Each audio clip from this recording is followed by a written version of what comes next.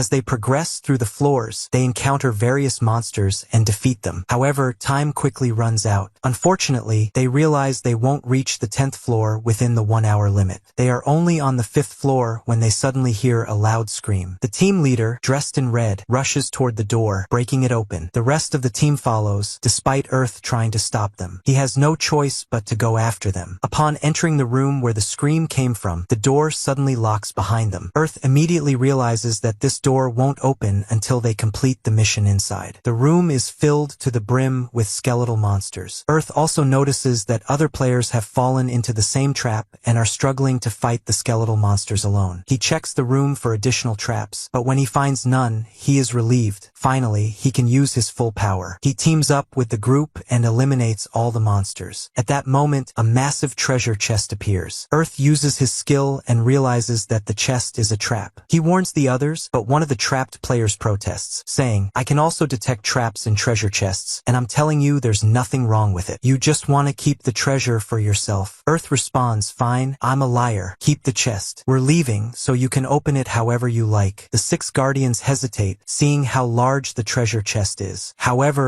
they trust that Earth has spotted something they can't, so they follow him out. As soon as they leave, the door seals shut, and the players inside fall into a deadly trap, leading to their deaths. Earth then tells the group, "See, I knew there was a major trap inside. Those players were greedy, and because of that, they fell right into it." The time runs out while they are still on the 5th floor, forcing them to leave the Dimas before completing the mission. However, they all had a great time. They thank Earth for joining them and learn that his level is above 30, which is why he was able to see the hidden traps, including the one in the treasure chest that the greedy player couldn't detect. They send each other friend requests to stay in touch, then part ways. Earth returns to Black's workshop to craft a tool that will help him detect traps faster, allowing him to reach the 10th floor within the 1-hour limit. He envisions a specific design for the tool, and Black's helps him build it. Earth is thrilled with the result. As night falls, Earth walks down the street, thinking about his next attempt at the Dimas. Suddenly, the fairy queen emerges from the ring, complaining about how exhausting her day was, distributing fairy orbs to new players. She keeps talking, even though Earth is tired and barely tolerates the conversation. However, he sympathizes with her because she has no one else, so he listens to her anyway. Days pass, and we see Earth inside the Dimas, paralyzed and unable to move, as a massive skeletal monster approaches him. We go back in time to understand how Earth ended up in this state. Earth had been entering the Dimas repeatedly on his own to level up faster. He gradually unlocked traps and barriers, improving his skills until he reached level 50. Along the way, he met the Black, a member of the 6 Guardians, and teamed up with them multiple times. However, each time they ran out of time before reaching the 10th floor. Earth's leveling speed steadily increased. He eventually discovered that the skeletal monsters are drawn only to light. Since he can see in the dark, he moves through the shadows unnoticed, avoiding unnecessary fights and conserving time. Finally, he reaches the floor before the last one, with only 5 minutes remaining before he either reaches the 10th floor or is expelled from the Dimas and forced to restart. He hides from the monsters on this floor and finds an opening that leads to the final floor. However, the opening is surrounded by countless traps in every direction. His only option is to leap with all his strength and attempt to enter the opening without touching any traps. Unfortunately, mid-jump, he accidentally triggers one. However, he pushes forward and makes it through just in time, with only 2 seconds to spare. He then notices that time has stopped, meaning he is no longer at risk of being expelled. This confirms that he has officially reached the 10th floor. Exhausted, Earth sits down to catch his breath and drinks healing potions to fully restore his health. He looks around the area, realizing that he is the only player to have reached this floor. Then, he gets up and begins exploring. At that moment, a voice calls out, "Who's there?" Earth responds, "I wasn't expecting anyone to be here." The voice replies, "My name is Andre. I was once a knight of the Empire long ago. You have a long staircase ahead of you. Climb it while listening to my story. Maybe you'll learn something useful." Andre explains, "A long time ago, the Empire ordered me to explore this Dimas. I led a mighty army into this place to investigate it.